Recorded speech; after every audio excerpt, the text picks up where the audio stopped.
رمضان مبارکه میاشت روانه ده، ډیره برکتو میاشت ده، د رحمتو میاشت ده، ډیره الله کریم ته ور محبوبه میاشت ده.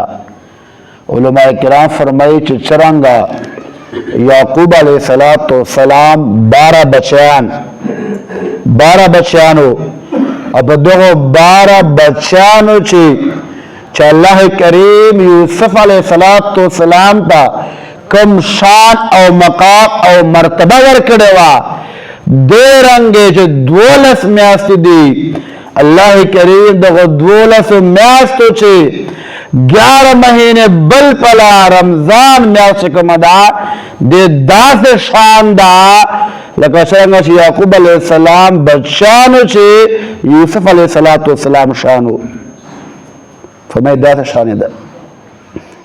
فرمایي څنګه یوسف علیه السلام په جدایي چې خپل پلار یعقوب علیه السلام مړون سلای بینایي لاړه، د په جدایي چې د په غم چې کله 4 کالو بعده یوسف علیه السلام ته پته ولګېده چې کله یوسف علیه السلام بادشاه سلای خپل کمیس خپل پلار ته ورلږي. قرآن واقعه ده چې فرتد به بصیرا، دا کمیس ما پلار ته ورو، ما پلار د په سترګو باندې ما کمیس تیر کی، فرتد به بصیرا، نو الله کریم دوله بینایی دوال دید با دوباره رایسی. فرمایي څرنګه یعقوب علیه السلام د خپل بچی یوسف علیه السلام مبارک کمیس ورسېدای او کمیس په خپل سترګو باندې تیر کړای، یعقوب علیه السلام بینایی دید دوباره رالای. فرمایي څرنګه زیات یعقوب علیه السلام ته خوشی ملا وسلا، راحت ملا وسلا، سکون ته ملا وسلا د خپل بچی منډولو باندې، خپل بچی اطلاع ورتللو باندې ته ملا وسلا. فرمایي دغه رنګ الله پاک مسلمان رتا خوشی اطمینان او راحت اچي د رمضان میاشتې راتللو باندې. فرمایي څرنګه یوسف علیه السلام مهربان او خپل ورونو باندې په خلکو باندې څومره زیات صبر مظاهره وکړه، څومره زیات تقوا اختیار کړه، ورونو بد ورسره کول، د بښو ورسره کول، د برحمت ور باندې کوله، د بشفقت او مهرباني ور باندې کوله په 11 ورونو باندې.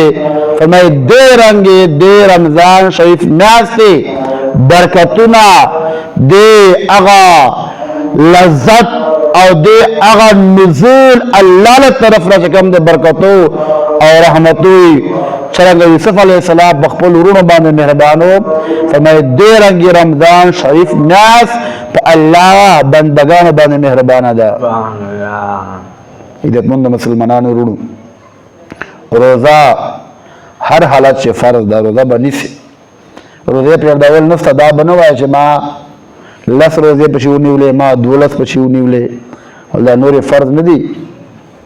کتابو دا لیکلي دي چې روزې په میاشت چې دا پته له چا مه کوه چې آیا تا څومره روزه ده، څو دې ونیولې، نه دا پته مه کوه. دا پته له چا مه کوه چې تا روزه ستا که نه سته، چې مؤمن ده مسلمان ده ها کلمه گو ده روزه به خامخا وي. فرمایي دا پته مه کوه. که روزه یې نه وه درواغ ته چې ما روزه ده، یا خو یې درواغ ته ویله، بل تا د درواغ باندې مجبور کړی. دو راحت پورې کتابو لیکلي دي چا دا پته به ونه کوه چې دا مؤمن ده، دا مسلمان ده، دا کلمه گو ده، د به روزه خامخا نیولي، دا روزهدار سمجھاو کا. عزتمند مسلمانانو موږ کوم حال ده، موږ کوم حال ده، الله کریم دې موږ حال باندې رحم وکړي. روزه هر حالت چې فرض ده، تراویح دي، قرآن تلاوت ده، ها لیلۃ القدر شپه ده، اعتکاف ده، دا 5 خصوصي عبادات دا مسلمان ته ډېره غټه فایده ورکوي.